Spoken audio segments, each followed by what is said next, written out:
Sa isang matinding pagbubunyag, iniladlad ng sports commentator na si Doug Gottlieb na noong kasagsagan pala ng 2018, di katagalan matapos pumirma si LeBron James ng kontrata sa Los Angeles Lakers ay ibinahagi umano sa kanya ng legendary Laker na si Kobe Bryant ang kanyang damdamin patungkol dito. Sinabi raw ni Kobe sa kanya na hindi raw built for LA si LeBron. He doesn't get, know, or understand LA, ang sabi ng namayapang si Kobe. At dagdag pa umano niya, he's not the killer that me and Mike are. LeBron just wants to be loved. Kung totoo mang nagmula kay Kobe Bryant ang pahayag na ito, nagpapahiwatig ito ng isang mabigat na pananaw tungkol sa kaangkopan ni LeBron James sa kultura at mga pangangailangan ng Los Angeles. Shocking na si Bryant na LA legend at kilala sa kanyang malalim na koneksyon sa City of Angels at sa kultura ng basketball sa lugar ay lumalabas na may agam-agam at pag-aalinlangan pala tungkol sa kakayahan ni LeBron James na harapin at yakapin ng LA sa parehong paraan ng pagyakap ni Kobe sa syudad na ito. Pero mahalagang tandaan na ito ay ulat at paglalahad lamang ni Doug Gottlieb.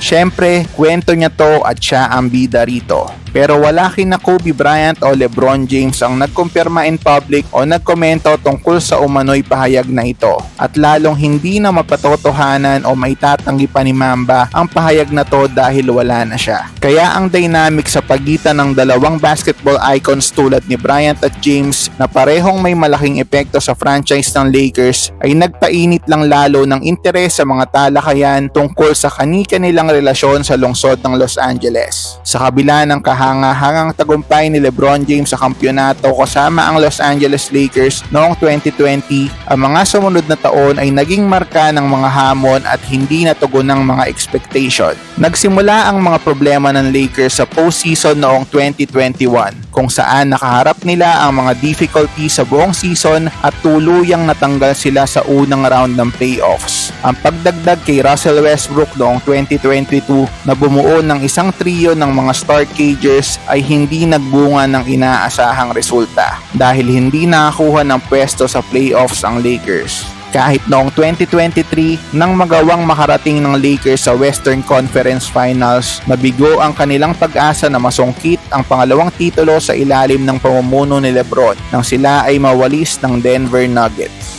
Sa kabila ng patuloy na kausayan ni LeBron sa individual na aspeto at liderato, hindi pa rin makamit ng koponan ng isa pang kampyonato.